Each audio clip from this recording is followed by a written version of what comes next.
Hi everyone, so here is what today's card for the 12 days of Cardmas will look like. If you're interested in seeing my process, please stick around. Don't forget to like, subscribe, and comment.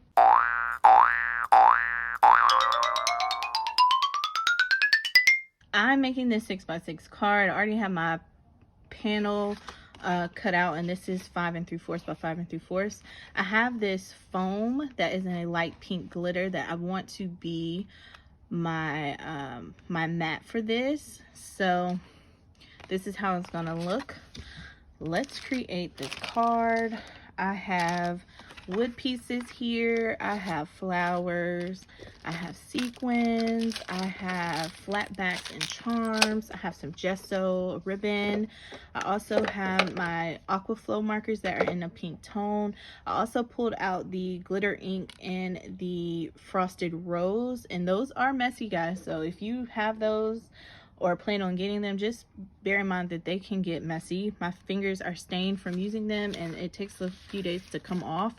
So yeah, so this is my base for my project, and what I am going to do first is stamp. So I have this stamp from Simon Says Stamp, and it is the Deco Squares. I'm going to use that in this Delicata pink shimmer, but if I don't like the pink shimmer, I'll probably go back over it with this Victorian Velvet Distress Oxide. I have been liking that. I want there to be different hues of pink on this card. So, and I'm going to try to line it up so most of the design is actually there and not the edge pieces, which it should be fine that it goes all the way across the card. Just want to make it as straight as possible. All right,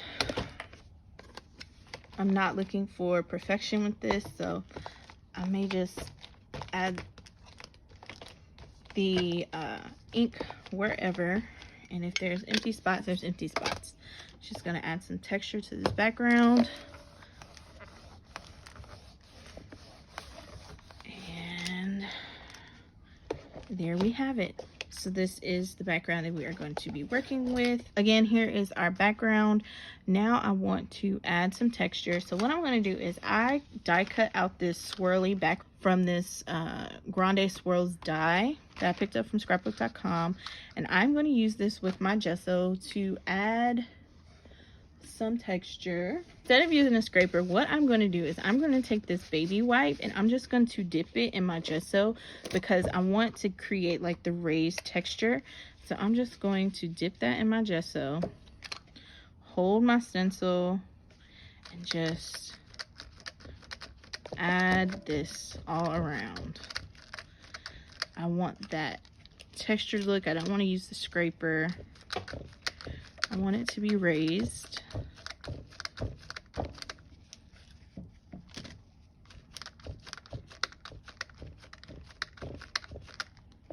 All right, so you get some of the peaks and valleys.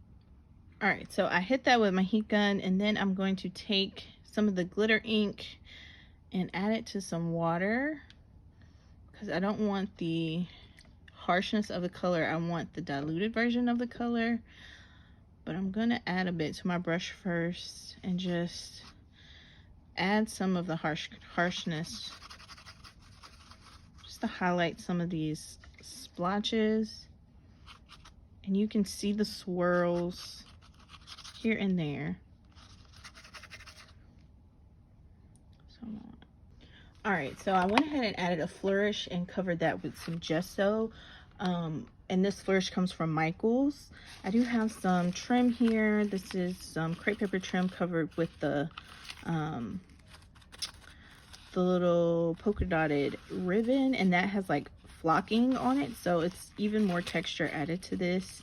So I'm going to use that. I also have the piece that I used to stencil that has the gesso on top. I decided I want to use some of these flourishes as well, so I'm just going to cut a couple out, maybe just one, and see how I can use it for this project. I even have some of the stickers from the Oh What Fun accessory stickers, and I left the backing on just to try to play around with placement for this as well.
So here is that finished card. I added sequins, I added beads, there's layers, there's flowers, there's gesso. So much is there. But I think this is a beautiful card someone would love to receive for Christmas. So there you have it, guys. That's all that I have. Thank you so much for watching and have a great day.